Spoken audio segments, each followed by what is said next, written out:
ওনারা মনে করেছে দেলোয়ার হোসেন সাইদিকে ফাঁসি কাস্টের মধ্যে ঝুলাইয়া অথবা মৃত্যু জেলখানার মধ্যে রাখিয়া তারপরে দুনিয়া থেকে বিদায় করে দিব, ইসলাম বুঝি বাংলাদেশ থেকে শেষ হয়ে যাবে। এরপরে মনে করেছে মতিউর রহমান নিজামীকে দেশ থেকে বিতাড়িত করে দেব, মৃত্যু দিয়া দেব, তাহলে বুঝি ইসলাম দমন হয়ে যাবে। মুজাহিদকে দেশ থেকে বিদায় দিয়া দিব, তবে বুঝি ইসলাম দমন হয়ে যাবে। আল্লাহ রাব্বুল আলামিন বলেন, একজনকে মারবে 10 জন তৈরি হবে, 2 জনকে মারবে 20 জন তৈরি হবে, 30 জনকে মারবে 300 জন তৈরি হবে। এইভাবে করিয়া আপনি যদি 1 লক্ষ মানুষকে যদি মারেন তাহলে 10 লক্ষ মুজাহিদ আল্লাহ রাব্বুল আলামিন তৈরি করে দিবে। এর মানে কালেমার বৃক্ষ এমন একটি পবিত্র বৃক্ষ, এইটা কোনোদিন পর্যন্ত শেষ হয়ে যাবে না। আল্লাহর নবী সাল্লাল্লাহু আলাইহি ওয়াসাল্লাম তিনি এমন একজন লিডার, ওয়ানলি ওয়ান পলিটিশিয়ান, এমন একজন ব্যক্তি, এর মানে উনি যত বয়স বাড়ে ওনার কর্মীদের সংখ্যা তত পৃথিবীর মধ্যে বাড়তেই থাকে। কথা কোন ঠিক কিনা? পৃথিবীর মধ্যে কোন মানুষের এই কোরআনুল কারীমের আয়াত শুনলে পরে পেটের মধ্যে ডায়রিয়া হয়, আমাশা হয়, কলিজার মধ্যে কামড় মারে, মুসাদ দেয়, এমন লোক আছে না নাই? পুরো সংকুচিত হয়ে যায়, মনটা খারাপ হয়ে যায় আল্লাহর কালামের কথাবার্তা শুনলে পরে। আল্লাহ রাব্বুল আলামিন সেই কথা পবিত্র কোরআনুল কারীমের মধ্যে বলেছেন, ওয়াইজা যুকিরাল্লাহু ওয়াহদাহু ইসমাআজ্জাত কুলুবুল্লাযীনা লা يؤمنون بالآخرة وإذا ذكر الذين من دونه إذا هم يستبشرون। আল্লাহ রাব্বুল আলামিন বলেন, পবিত্র কোরআনুল কারীমের আয়াত তেলাওয়াত শুনলে পরে পেটের মধ্যে মশার দেয়, কলিজার মধ্যে কামড় মারে, ভুরু সংকুচিত করে, মন খারাপ হয়ে যায়। বুঝে নিতে হবে এই লোকটা তাগুতের গোলামি করে, তাগুতের চামচামি করে। এই লোকটার সামনে আল্লাহর নাম বাদ দিয়ে যখন কোন স্বৈরাচারী সরকারের নাম, নেতার নাম তার সামনের মধ্যে যখন উচ্চারণ করা হয়, তার মনটা আনন্দে উদ্বেলিত হয়ে যায়, মনটা খুশি হয়ে যায়। এমন লোক আমার দেশের মধ্যে আমরা দেখেছি, আল্লাহর নাম একবারও দিনের বেলা উচ্চারণ করে না, তার নেতার নামে 1000 দানা তসবিহ নিয়ে তারপরে জিকির করে। এমন লোক বাংলাদেশের মধ্যে আছে না? না আছে না? আল্লাহর নাম নিলে মন খারাপ হয়, আর নেতার নাম 100 দানা তসবিহ নিয়ে ওই নেতার নাম জপতে থাকে। আমার মনে হয় এই লোকটা যদি ওই নেতার নাম যেইভাবে জপত তসবিহ নিয়ে, যদি এর চেয়ে যদি অর্ধেক সময়ও আল্লাহর নাম যদি স্মরণ করত, তাহলে এই লোকটা আল্লাহর ওলি হয়ে কবরে যায়। আল্লাহ রাব্বুল আলামিন বলে, বান্দা যদি আমার নাম স্মরণ করে, আমার জিকির করে, আমি আল্লাহ রাব্বুল আলামিন ফেরেশতাদেরকে নিয়ে আরশ আজিমের মধ্যে আমার বান্দার নামে জিকির করি। জোরে কোন সুবহানাল্লাহ। এমন কোন নেতা বাংলাদেশের মধ্যে কি আপনি পাবেন? আওয়ামী লীগ হোক, বিএনপি হোক, জাতীয় পার্টি হোক, জাসদ হোক আর বাসদ হোক, আল্লাহ যেমন বান্দার নামে জিকির করে, আল্লাহর নামে বান্দা জিকির করলে আল্লাহ বান্দার নামে জিকির করে। ওলামায়ে কেরাম বসে আছেন, জিজ্ঞাসা করেন, একটা কথাও কিন্তু মিথ্যা না। কিন্তু এমন নেতা কি পৃথিবীর মধ্যে আপনি পাবেন, যার জন্য আপনি আপনার জীবনের যৌবনকাল, টাকা পয়সা সবকিছু আপনি শেষ করলেন? কোন নেতা কি আপনার জন্য জিকির করে? আপনি যেমন নেতার নামে জিকির করেন, নেতাও কি আপনার নামে জিকির করে? ভোটার ভোটার ভোটার ভোটার করে নাকি? এমন নেতা আছে? নেতা কি জনগণের নামে জিকির করে? করে না। কিন্তু আল্লাহর নামে জিকির করলে আল্লাহ বান্দাদের জন্য জিকির করে, ফেরেশতাদেরকে। তাহলে দুইটা জিনিস এখানে পরিষ্কার হলো। একদল আছে যত রাতেই হোক কোরআনুল কারীমের তেলাওয়াত শুনলে পরে ঈমান বৃদ্ধি পাবে, আর শুনতেই মন চাবে, শুনতেই মন চাবে। এরা হচ্ছে ঈমানদার। আর যার পেটে মুসার দেয়, কলিজায় কামড় মারে, বুঝে নিতে হবে ঈমান নামে দৌলত তার কিসমতে জোটে নাই, এই লোকটা তাগুতের গোলাম। ঠিক নাকি বেঠিক? আরো জোরে বলেন। আল্লাহ রাব্বুল আলামিন তার রাসূলকে বলেছেন, হে রাসূল আপনি তাবলীগ করেন। কি তাবলীগ করবেন? ইয়া আইয়ুহার রাসূলু বাল্লিগ মা উনজিলা ইলাইকা মির রাব্বিক। হে রাসূল, আপনি জিকির করেন। এইবার চলুন তো আল্লাহ তাআলা পবিত্র কোরআনুল কারীমের মধ্যে আল্লাহর নবীর নাম ধরে এখানে বলেন নাই, শুধুমাত্র বলেছে হে রাসূল আপনি জিকির করেন। প্রতিমধ্যে আমরা দেখেছি আল্লাহ রাব্বুল আলামিন প্রত্যেকটা নবী এবং রাসূলদের নাম ধরে ধরে পবিত্র কোরআনুল কারীমের মধ্যে বলেছেন। যেমন আদম আলাইহিস সালাতু ওয়াস সালামের নাম ধরে ডাক দিয়েছেন ইয়া আদম, মুসার নাম ধরে ডাক দিয়েছেন ইয়া মুসা, ঈসা আলাইহিস সালাতু ওয়াস সালামের নাম ধরে ডাক দিয়েছেন ইয়া ঈসা, এরপর ইয়া ইদ্রিস, ইয়া হারুন। এইভাবে প্রত্যেকটি নবীর নাম ধরে ধরে আল্লাহ রাব্বুল আলামিন ডাক দিয়েছেন। কিন্তু আমার আল্লাহ রাব্বুল আলামিন বলেছে নবী আপনাকে নাম ধরে ডাক দিতে আমার যেন কেমন কেমন লাগে, এই জন্যে আমি আল্লাহ রাব্বুল আলামিন আপনাকে নাম ধরে ডাক দেই নাই। পবিত্র কোরআনুল কারীমের মধ্যে 114টি সূরা 6666টি আয়াত কারিমার মধ্যে এক জায়গার মধ্যে আল্লাহ রাব্বুল আলামিন তার নবীকে ইয়া মুহাম্মদ বলে একটা ডাক দেয় নাই। আল্লাহ রাব্বুল আলামিন বলেছেন আমি নবীকে নাম ধরে না ডাক না দিয়া আমি তাকে বলেছি হে নবী ইয়া আইয়ুহার রাসূল, হে রাসূল আপনি তাবলীগ করেন। কি করবেন? ইয়া আইয়ুহার রাসূল বাল্লিগ মা উনজিলা ইলাইকা মির রাব্বিক। আপনার রবের পক্ষ থেকে যাহা কিছু আপনার উপরের মধ্যে নাজিল করা হয়েছে এতে বোঝা যাচ্ছে আল্লাহর পক্ষ থেকে তার প্রতি যাহা কিছু নাজিল করা হয়েছে। 63 বছর হায়াতে জিন্দেগির মধ্যে যেই 23 বছর তার উপরের মধ্যে নবুয়ত নাজিল করা হয়েছে, ওহী চলে আসছে ইয়া রাসূলুল্লাহ নবীজি আপনার উপরের মধ্যে আমি আল্লাহ রাব্বুল আলামিন যাহা কিছু নাজিল করলাম নবী গো আপনি মানুষের সামনে প্রচার করেন, আপনি তাবলীগ করেন, মানে কোরআনুল কারীমের কথাগুলি আপনি মানুষের সামনে প্রচার করে দেন। ইয়া রাসূলুল্লাহ ইয়া হাবিবাল্লাহ মা উনজিলা ইলাইকা মির রাব্বিক, আপনার রবের পক্ষ থেকে যাহা কিছু নাজিল করা হচ্ছে সব কিছু মানুষের সামনে প্রচার করে দেন। ওয়া ইল্লাম তাফআল, আর যদি আপনি তাবলীগ না করেন ওয়া ইল্লাম তাফআল ফামা বাল্লাগতা রিসালাতাহু। ইয়া রাসূলুল্লাহ ইয়া হাবিবাল্লাহ, তাহলে আপনি রিসালাতের দায়িত্ব পালন করলেন না, নবুয়তের দায়িত্ব পালন করলেন না নবীজি। আর যদি আপনি মনে করেন আপনার সময় থেকে যুগে যুগে কালে কালে অতীতের মধ্যে স্বৈরাচার ছিল, বর্তমানেও স্বৈরাচার ছিল, এরপরে ভবিষ্যতেও স্বৈরাচার থাকবে, ইয়া রাসূলুল্লাহ যদি কোনো প্রকার স্বৈরাচার আবু জেহেল, আবু লাহাব, উতবা সাহেব, ওয়ালিদ ইবনুল মুগীরা, আবুল বক্তারি, উমাইয়া ইবনে খাল এইরকম স্বৈরাচারী মনোভাব দেখাইয়া যিনারা রাষ্ট্র পরিচালনা করে নবী গো তারা যদি আপনাকে জেল খাটায়, এরপরে আপনাকে যদি জুলুমের শিকার করে, এরপরে আপনাকে যদি ফাঁসি কাষ্ঠের মধ্যে যদি ঝুলায়, আপনাকে যদি কারাঘরের মধ্যে নিক্ষেপ করে, দেশের নাগরিকত্ব ক্যান্সেল করে দিয়ে দেশ থেকে যদি আপনাকে বিতাড়িত করে দেয় নবীজি এই ভয়ে আপনি যদি কালেমার দাওয়াত থেকে যদি বিমুখ হয়ে যান, কোরআনুল কারীমের প্রচার থেকে আপনি যদি মুখটাকে ফিরিয়ে নেন, আল্লাহু ইয়াসিমুকা মিনান নাস, ইয়া রাসূলুল্লাহ ইয়া হাবিবাল্লাহ আমি আল্লাহ রাব্বুল আলামিন আপনাকে অভয় দিয়া বলতেছি যত বড় স্বৈরাচার হোক না কেন, যত বড় শয়তান হোক না কেন, আবু জেহেল ছিল ওল্ড মডেলের স্বৈরাচার, আর বর্তমান যুগে আবিষ্কার হবে তৈরি হবে নিউ মডেলের আবু জেহেল।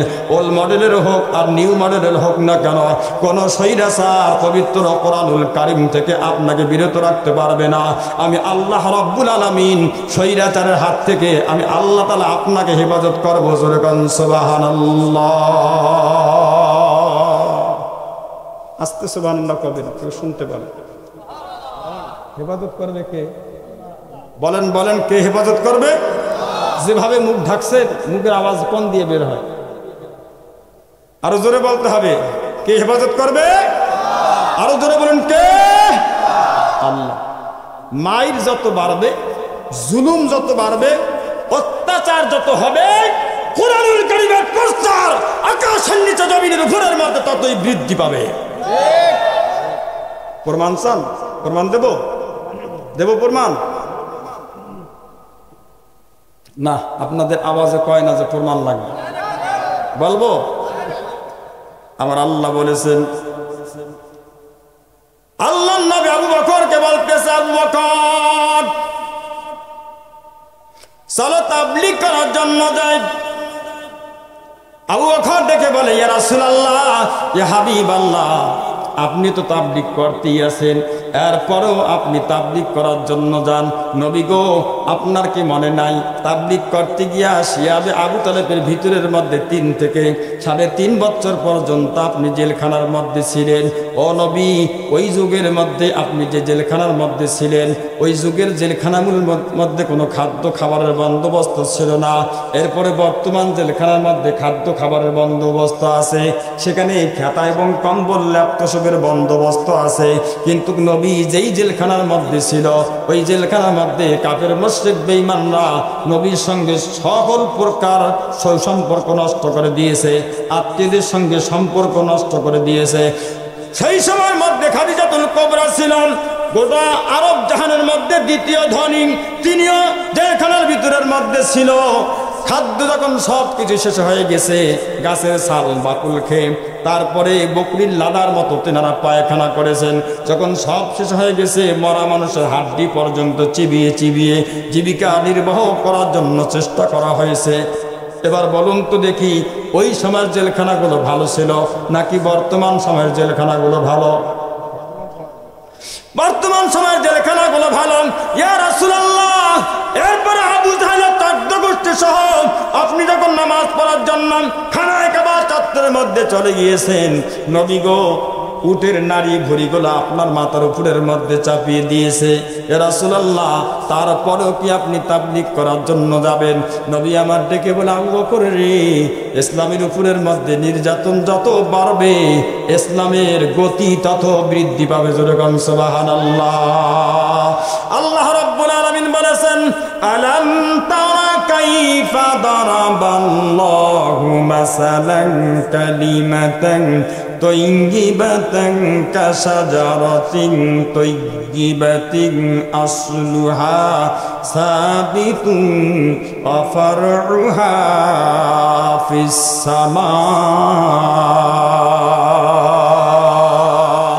আল্লাহ রাব্বুল আলামিন বলেন, এই কুরআনুল কারীম এটা এমন একটা পবিত্র কালাম, এটা এমন একটা পবিত্র বাক্য, এটা এমন একটা পবিত্র বৃক্ষ, এর শিকড়গুলো হচ্ছে জমিনের শেষ সীমা পর্যন্ত শিকড়গুলো পৌঁছে গেছে, আর এই ডালপালাগুলো আসমান পর্যন্ত বিস্তৃত হয়ে গেছে। নবী আমার দেখে বলে, এর শিকড় 7 তবক জমিনের নিচ পর্যন্ত। এতে বোঝা যাচ্ছে কালিমার শিকড় 7 তবক জমিনের নিচ পর্যন্ত, আর শাখা প্রশাখা হচ্ছে 7 আসমান পর্যন্ত বিস্তৃত। ইবনে আব্বাস রাইসুল মুফাসসিরিন আব্দুল্লাহ ইবনে আব্বাস জিজ্ঞাসা করতেছে, রাসূলুল্লাহ, ইয়া হাবিবাল্লাহ, নবী গো, তাহলে এই শিকড় যে 7 তবক জমিন পর্যন্ত চলে গেছে, তারা কারা? নবী আমার বলে, তারা হচ্ছে আমার গুনাহগার উম্মতেরা। আবার বললেন, ইয়া রাসূলুল্লাহ, তাহলে আকাশের মধ্যে বিস্তৃত হয়েছে ডালপালা, তারা কারা? নবী আমার ডেকে বলে, তারা হচ্ছে আমার গুনাহগার উম্মতেরা। রাইসুল মুফাসসিরিন আব্দুল্লাহ ইবনে আব্বাস বলতেছে, ইয়া রাসূলুল্লাহ, ইয়া হাবিবাল্লাহ, নবীজি, শিকড় হচ্ছে আপনার গুনাহগার উম্মত, আর জমিনের উপরের মধ্যে যে ডালপালা, তারাও হচ্ছে আপনার গুনাহগার উম্মত। আমি বুঝলাম না। নবী আমার ডেকে বলেন, রাইসুল মুফাসসিরিন আব্দুল্লাহ ইবনে আব্বাস রে, আমার গুনাহগার উম্মত যখন মৃত্যুবরণ করে, তার লাশগুলো যায় জমিনের নিচের মধ্যে, আর তার রূহটা আছে উপরের মধ্যে। যেরকম মারহাবা। আমার ভাইরা, এইভাবে দেহ যায় জমিনের নিচের মধ্যে, আর রুহুটা যায় উপরের মধ্যে, ইল্লিনের মধ্যে চলে যায়, অথবা সিজ্জিনের মধ্যে চলে যায়, দুইটার যে কোনো একটা জায়গার মধ্যে চলে যায়।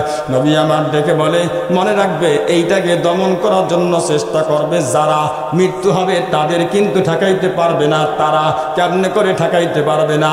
আমাদের দেশের মধ্যে যেমন বড়ই গাছ আছে, বড়ই যখন ধরে, বড়ই পাড়ার পরে, বড়ই যখন সম্পূর্ণ গাছ থেকে যখন পেরে নেয়, তারপরে কিন্তু বড়ার ডালপালাগুলো কেটে দেওয়া হয়। বলেন তো দেখি, বড়ার ডালপালা যদি কাটা হয়, তাহলে বড়ই গাছ কি মারা যায়?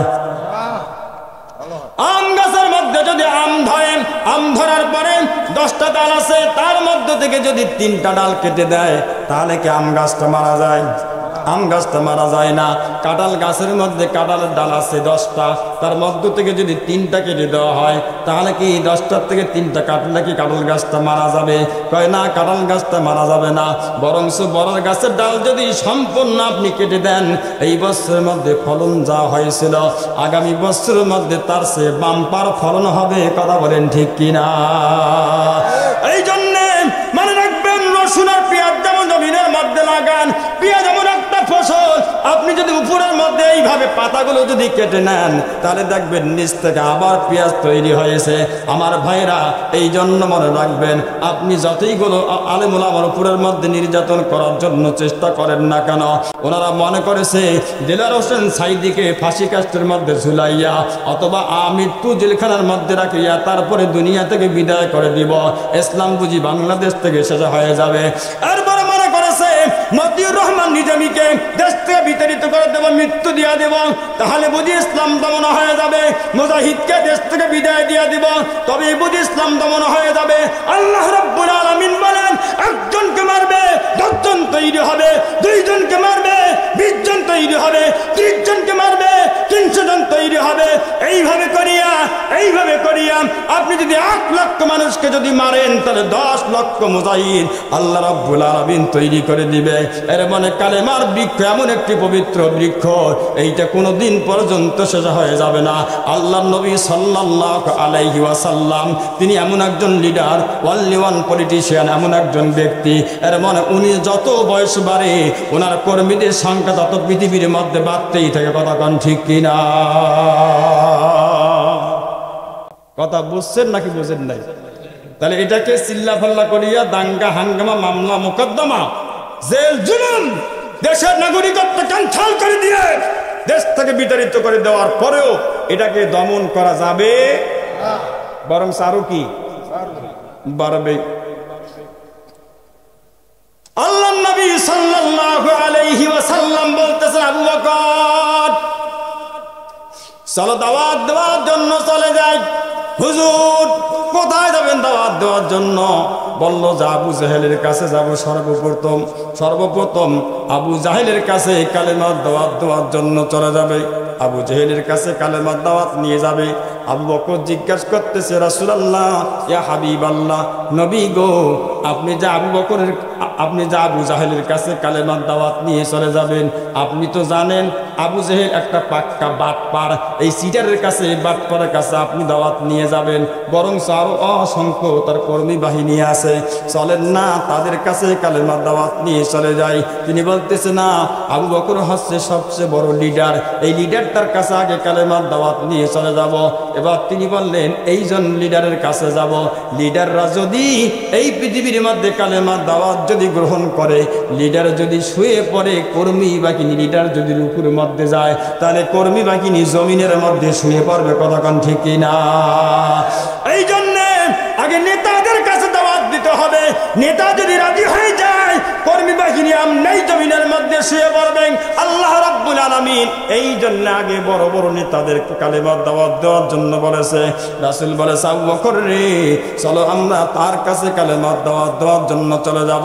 এবার বলুন তো দেখি, এই সিস্টেম থেকে আমরা বুঝতেছি কোনো সময় কোন নেতা যদি আমাদের মঞ্চের মধ্যে আসিয়া যদি সভাপতি হয় কিংবা প্রধান অতিথি হয়ে তারপরে মঞ্চের মধ্যে যদি বসে থাকে, নেতাদেরকে হিট করিয়া গালমন্দ করিয়া নেতাদেরকে মন খারাপ করে দেওয়া যাবে না।